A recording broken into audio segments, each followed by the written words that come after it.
بسم اللہ الرحمن الرحیم۔ اسلامی ریاست کے شہری رسول اکرم صلی اللہ علیہ وآلہ وسلم کی 53 سالہ مکی زندگی کے دوران مکہ معظمہ میں کوئی مرتب نظام حکومت نہ تھا۔ حضور صلی اللہ علیہ وآلہ وسلم کے مکی دور میں 40 سال تو بعثت سے پہلے کے ہیں، اور بعثت کے بعد 13 سالہ مکی دور میں مسلمان اتنی قوت حاصل نہ کر سکے کہ اسلامی ریاست کا قیام ممکن ہوتا۔ آپ صلی اللہ علیہ وآلہ وسلم نے زندگی کا یہ حصہ ایک عام شہری کی حیثیت سے گزارا۔ آپ صلی اللہ علیہ وآلہ وسلم کی اس حیثیت کا تعلق محض انسانی برادری یا اپنی ذات سے تھا۔ ہجرت مدینہ کے فوراً بعد آپ صلی اللہ علیہ وآلہ وسلم نے اسلامی ریاست کی بنیاد رکھ دی۔ آپ صلی اللہ علیہ وآلہ وسلم اس ریاست کے اول شہری تھے۔ آپ صلی اللہ علیہ وآلہ وسلم نے ریاست کے سربراہ ہونے کی حیثیت سے تمام شہریوں کے حقوق و فرائض متعین فرمائے، جن پر خود بھی سختی سے کاربند رہے، اور حکومت کی سطح پر ان کے تحفظ کی ضمانت مہیا کی۔ آپ صلی اللہ علیہ وآلہ وسلم کے مقرر کردہ اصول اور ضابطوں سے پورے عالم اسلام کے انسانوں نے نہ صرف رہنمائی حاصل کی، بلکہ انہیں انسانی بنیادی حقوق کے قوانین کا درجہ دیا گیا۔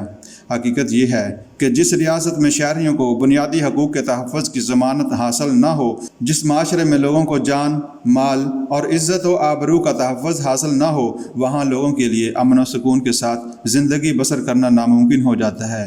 رسول اکرم صلی اللہ علیہ وآلہ وسلم نے جو اصول اور ضابطے مقرر فرمائے اور پھر لوگوں کو ان پر عمل کر کے دکھایا، ان میں اسلامی ریاست کے شہریوں کو تمام بنیادی حقوق کی ضمانت دی گئی۔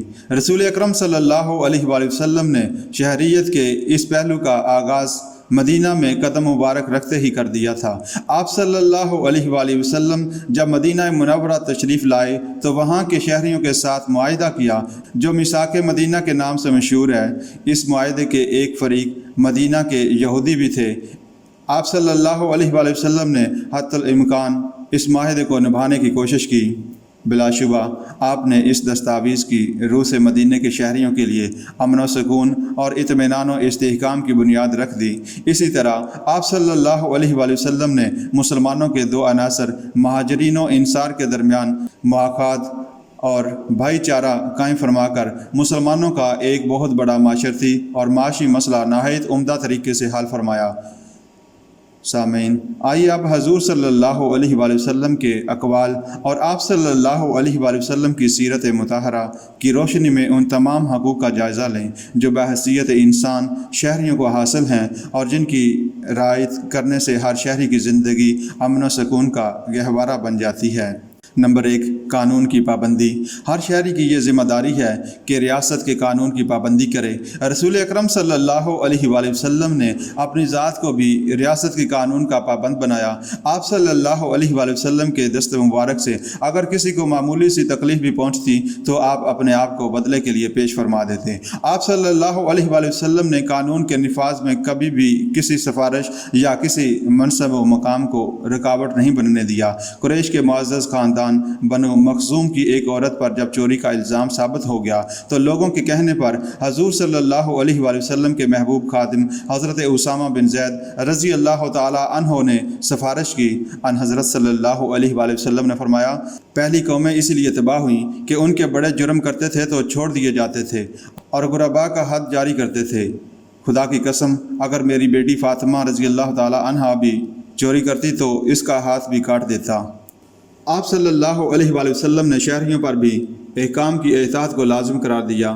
اس بارے میں قرآن مجید کا واضح ارشاد ہے، یا ایھا الذین آمنوا اطیعوا اللہ واطیعوا الرسول واولی الامر منکم۔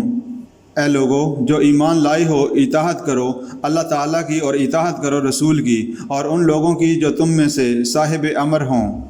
اس بارے میں یہ یاد رہے کہ احکام کی اطاعت ہر جائز و ناجائز کام میں بغیر تحقیق کے نہیں کی جائے گی، بلکہ اطاعت صرف جائز امور میں ضروری ہے اور گناہ کے کاموں میں حکمرانوں کی اطاعت منع ہے۔ حضور صلی اللہ علیہ وآلہ وسلم نے ارشاد فرمایا، خالق کی نافرمانی میں کسی مخلوق کے لیے کوئی اطاعت نہیں۔ اسی زمن میں ایک دوسری حدیث میں فرمایا، خدا اور رسول کی نافرمانی میں کوئی اطاعت نہیں، اطاعت صرف معروف میں ہے۔ بلکہ ایسے حکمرانوں کے خلاف کلمہ حق کہنا سب سے بڑا جہاد ہے جو ظالم اور فاسق و فاجر ہو۔ ظالم سلطان کے خلاف کلمہ حق بلند کرنا افضل ترین جہاد ہے۔ اسلام میں انسانی جان کس قدر محترم ہے، اس کا اندازہ قرآن مجید کی اس آیات مبارکہ سے کیا جا سکتا ہے۔ جس نے کسی انسان کو خون کے بدلے یا زمین میں فساد پھیلانے کے سوا کسی اور وجہ سے قتل کیا، اس نے گویا تمام انسانوں کو قتل کیا، اور جس نے کسی کی جان بچائی، اس نے گویا تمام انسانوں کو زندگی بخشی۔ رسول اکرم صلی اللہ علیہ وآلہ وسلم کا ارشاد ہے کہ ایک آدمی کے قتل پر اگر آسمان و زمین کی سب مخلوق بھی متفق ہو جائے تو اللہ تعالیٰ ان سب کو سزا دیے بغیر نہ چھوڑے گا۔ اسلام نے چند مخصوص صورتوں مثلاً قصاص، جہاد اور حدود شریعہ کے علاوہ کسی بھی حالت میں انسانی جان کو قتل کرنے کی اجازت نہیں دی۔ قتل اولاد۔ ظہور اسلام سے پہلے اہل عرب اپنی اولاد کو مفلسی کے خوف سے قتل کر دیتے۔ لڑکیوں کی پیدائش کو اپنے لیے عار سمجھ کر انہیں زندہ درگوں کرنا عزت اور بہادری کی علامت سمجھتے۔ نبی رحمت صلی اللہ علیہ وآلہ وسلم کی تشریف آوری کی بدولت ان بے قصور جانوں کو بھی زندہ رہنے کا حق ملا۔ قرآن مجید میں اللہ تعالیٰ کا فرمان ہے، اپنی اولاد کو مفلسی کے ڈر سے قتل نہ کرو، تمہیں بھی ہم رزق دیتے ہیں اور ان کو بھی ہم دیں گے۔ اور فرمایا کہ بچیوں کو زندہ درگوں کرنے کے جرم پر قیامت کے دن سخت باز پرس ہوگی، جب زندہ گاڑی ہوئی لڑکی سے پوچھا جائے گا کہ وہ کس قصور میں ماری گئی۔ قتل مومن۔ کسی مومن کو قتل کرنا کتنا سنگین جرم ہے، اس بات کا اندازہ اس حدیث سے مبارکہ سے ہوتا ہے۔ کسی مسلمان کے قتل کے مقابلے میں پوری دنیا کا زوال اللہ تعالیٰ کے نزدیک کوئی حیثیت نہیں رکھتا۔ کسی مسلمان کے قتل کے مقابلہ میں پوری دنیا کا زوال اللہ تعالیٰ کے نزدیک کوئی حیثیت نہیں رکھتا۔ اللہ تعالیٰ نے ارشاد فرمایا، وہ شخص جو کسی مومن کو جان بوجھ کر قتل کرتا ہے، اس کی سزا جہنم ہے، اس پر اللہ تعالیٰ کا غضب اور لعنت ہے، اور اللہ تعالیٰ نے اس کے لیے بڑا عذاب تیار کر رکھا ہے۔ نبی کریم صلی اللہ علیہ وآلہ وسلم نے خطبہ حجۃ الوداع میں ارشاد فرمایا، لوگو، تمہارے خون، مال اور عزتیں ایک دوسرے پر قطعاً حرام کر دی گئی ہیں۔ ہمیشہ کے لیے ان چیزوں کی حرمت ایسی ہے جس طرح آج تمہارے اس دن کی، اس مبارک مہینے کی، اس شہر مکہ معظمہ میں ہے۔ خبردار ایسا نہ ہو کہ تم میرے بعد ایک دوسرے کی گردنیں مارنے لگو اور کفار کے زمرے میں شامل ہو جاؤ۔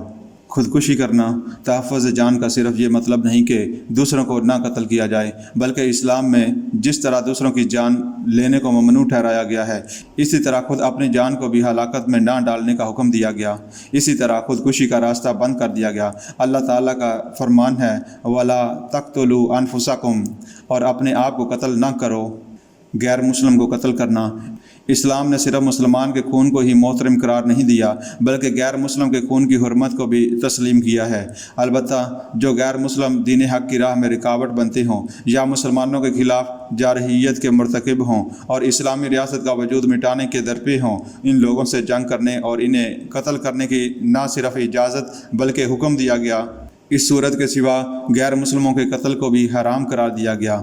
ان حضرت صلی اللہ علیہ وآلہ وسلم کا ارشاد ہے، جس نے کسی ذمی کو قتل کیا، اللہ تعالیٰ نے اس پر جنت حرام کر دی۔ ایک اور حدیث مبارکہ میں ہے، جس نے کسی معاہد غیر مسلم کو قتل کیا، وہ کبھی جنت کی خوشبو بھی نہ سونگھ سکے گا۔ ایک مرتبہ کسی غزوہ میں مشرکین کے چند بچے زد میں آ کر ہلاک ہو گئے تو حضور صلی اللہ علیہ وآلہ وسلم کو سخت دکھ ہوا۔ بعض صحابہ اکرام رضی اللہ تعالیٰ عنہ نے عرض کیا، یہ تو مشرک بچے تھے، تو آپ صلی اللہ علیہ وآلہ وسلم نے فرمایا، مشرک بچے تم سے بہتر ہیں، خبردار بچوں کو قتل نہ کرو، خبردار بچوں کو قتل نہ کرو، ہر جان خدا ہی کی فطرت پر پیدا ہوتی ہے۔ ایک غزوہ میں ایک عورت ہلاک ہوئی، آپ صلی اللہ علیہ وآلہ وسلم اس کی لاش کو دیکھ کر سخت رنجیدہ ہوئے اور فرمایا، جاؤ خالد رضی اللہ تعالیٰ عنہ سے کہہ دو کہ عورتوں، بچوں اور معذوروں کو قتل نہ کرو۔ اسلامی ریاست کا سربراہ ہونے کی حیثیت سے عین حالت جنگ میں بھی حضور صلی اللہ علیہ وآلہ وسلم نے اپنی ریاست کے شہریوں کی جانوں کے تحفظ کا کس قدر اہتمام فرمایا، فتح مکہ کے واقعات سے اس کا آپ کو بخوبی اندازہ لگا سکتے ہیں۔ مکہ معظمہ میں شاید ہی کوئی شخص ایسا تھا جو بالواسطہ یا بلا واسطہ آپ صلی اللہ علیہ وآلہ وسلم کے صحابہ اکرام رضی اللہ تعالیٰ عنہ کی اذیت کا سبب نہ بنا ہو۔ آج آپ صلی اللہ علیہ وآلہ وسلم کو اس بات پر پوری قدرت حاصل تھی کہ ایک ایک کی برائی کا بدلہ چکاتے، مگر انتقام لینے کی پوری قدرت کے باوجود آپ صلی اللہ علیہ وآلہ وسلم نے ان کی جان بخشی اور امان حاصل کرنے کی بہت سی آسان صورتوں کا اعلان فرمایا۔ فتح مکہ کے بعد عام اجتماع میں مجرموں سے ان کے جرائم کا اقرار کرا لینے کے بعد آپ صلی اللہ علیہ وآلہ وسلم نے اعلان فرمایا، تم پر آج کوئی گرفت نہیں ہے، جاؤ تم سب آزاد ہو۔ تحفظ ملکیت۔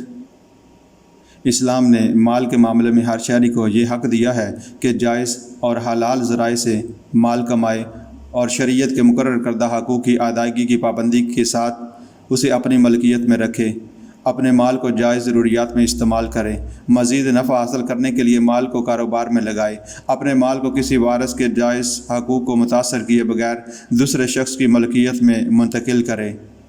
حضور صلی اللہ علیہ وآلہ وسلم نے مسلمان کی جان اور عزت و آبرو کی طرح اس کا مال بھی دوسرے مسلمانوں پر حرام قرار دیا ہے۔ آپ صلی اللہ علیہ وآلہ وسلم نے فرمایا، ایک مسلمان کا سب کچھ دوسرے مسلمان پر حرام ہے، اس کا خون، اس کی عزت و آبرو۔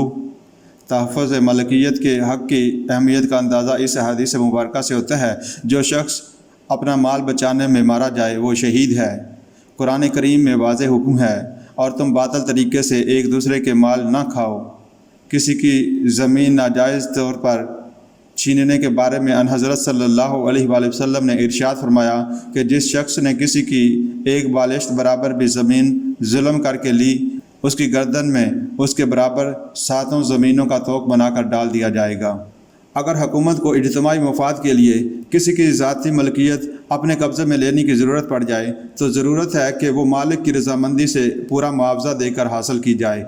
2 یتیم بچوں نے مدینہ منورہ میں اپنی ملکیتی زمین مسجد نبوی صلی اللہ علیہ وآلہ وسلم کے لیے بلا قیمت حضور صلی اللہ علیہ وآلہ وسلم کو پیش کی تھی، مگر آپ صلی اللہ علیہ وآلہ وسلم نے وقت کی عام شرح کے مطابق پوری قیمت دے کر زمین حاصل کی۔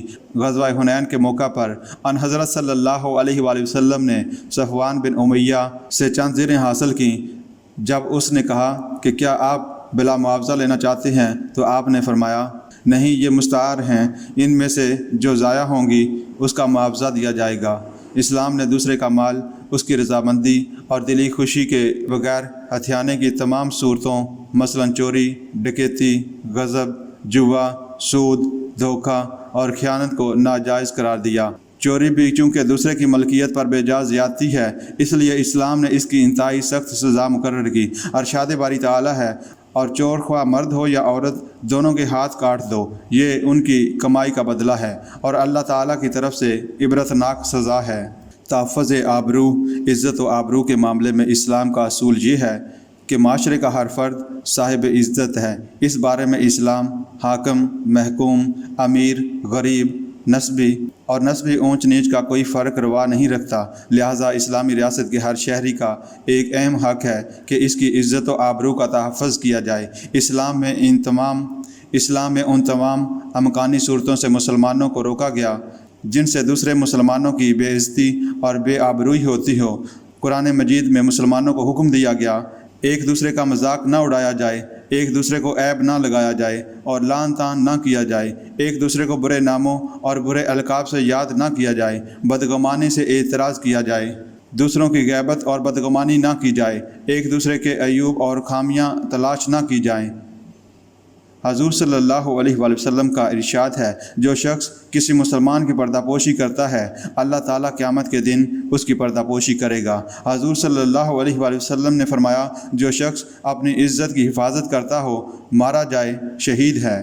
خطبہ حجت الوداع میں نبی کریم صلی اللہ علیہ وآلہ وسلم نے جان و مال کے ساتھ ہی حرمت آبرو کا بھی حکم دیا۔